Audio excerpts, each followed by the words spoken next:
বন্ধুরা, তোমরা যারা দীঘার জগন্নাথ মন্দির দর্শন করতে যাবে তাদেরকে বলবো জগন্নাথ দর্শন করার পাশাপাশি জগন্নাথ ঘাটও কিন্তু দর্শন করে নিও। কারণ এই ঘাট জগন্নাথ দেবের উদ্দেশ্যে কিন্তু নিবেদন করা হয়েছে। জগন্নাথ দেবের মন্দিরের মতন জগন্নাথ দেবের ঘাটও কিন্তু সুন্দর করে সাজানো হয়েছে। রাস্তার ওপর যে বড় চৈতন্য গেট তৈরি করা হয়েছে তার ঠিক উল্টো দিকেই রয়েছে এই ঘাট। পায়ে হেঁটে গেলে মাত্র 2 মিনিট লাগে। তাহলে চলো জগন্নাথ ঘাটে যাওয়া যাক। আর পাশেই রয়েছে নেচার পার্ক।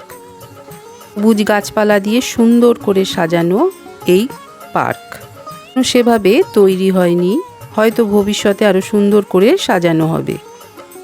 এখানে রাখা রয়েছে জগন্নাথ দেবের কিছু মন্দিরের অবশিষ্ট অংশ। তাতে লেখা রয়েছে এখানে এই থামগুলোতে হাত দিলে কিন্তু 5,000 টাকা পর্যন্ত জরিমানা হতে পারে। যাক, চলে এসছি ঘাটের একেবারেই সামনে। দেখো, ঘাটটা কিন্তু খুব সুন্দর। সমুদ্রের জল একেবারে উপচে পড়ছে ঘাটের ওপরে। অনেকেই দেখলাম এখানে স্নান সেরে নিচ্ছে।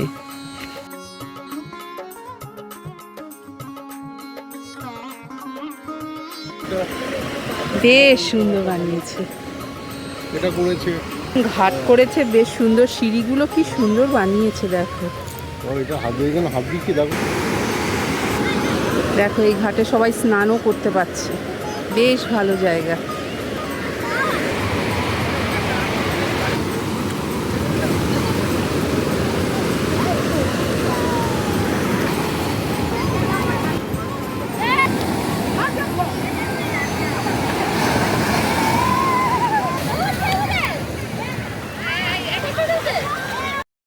দেখো ছোট বাচ্চারা কি সুন্দর জলের সাথে খেলা করছে। শুধু বাচ্চারা না, বড়রাও কিন্তু জলের সাথে এরকম ছোঁয়াছুঁয়ি খেলেই থাকে। আমারও বেশ খানিকটা ইচ্ছে করছিল, কারণ সমুদ্র কিন্তু সবাইকে ভীষণ আকর্ষণ করে। ঢেউগুলো ছুটে ছুটে আসছে আর এই নীল পার বাঁধানো সিঁড়ির ওপর এসে আছড়ে পড়ছিল। শুধু বসে থাকলেই হলো, গায়ের ওপর দিয়ে জল একেবারে উঠে যাবে। সমুদ্রের জলের বিন্দু বিন্দু জলকণা গায়ের ওপর এসে আছড়ে পড়ছিল। আগের দিন বৃষ্টি হয়েছে, তাই হাওয়াটাও বেশ ঠান্ডা।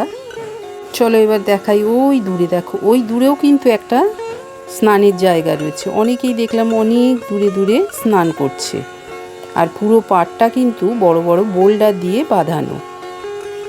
সামুদ্রিক ঝড় যাতে তেমন ক্ষতি না করতে পারে সেই ব্যবস্থা কিন্তু করে রাখা হয়েছে। জগন্নাথ দেবের ঘাট দর্শন সেরে আমরা আরও কয়েকটা সি বিচ তৈরি হয়েছে নতুন, সেখানে গিয়েছিলাম। তো এই দেখো, এই সি বিচটা কিন্তু একেবারেই নতুন। বসবার জন্য সুন্দর ব্যবস্থা রয়েছে এখানে।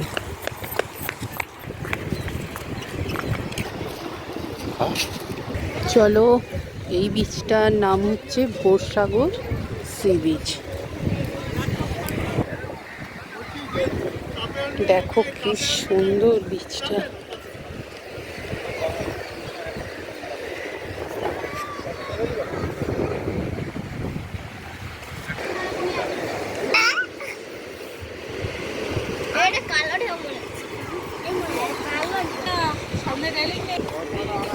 দেখো এই সি বিচটাতে কিন্তু স্নান করা যায়।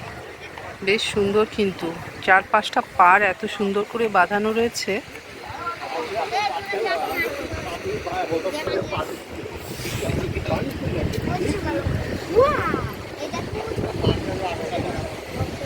ঘুরতে ঘুরতে বেশ গরম লেগে গেছে, তাই ঠান্ডা ঠান্ডা ডাব খেতেও কিন্তু বেশ ইচ্ছে করছিল।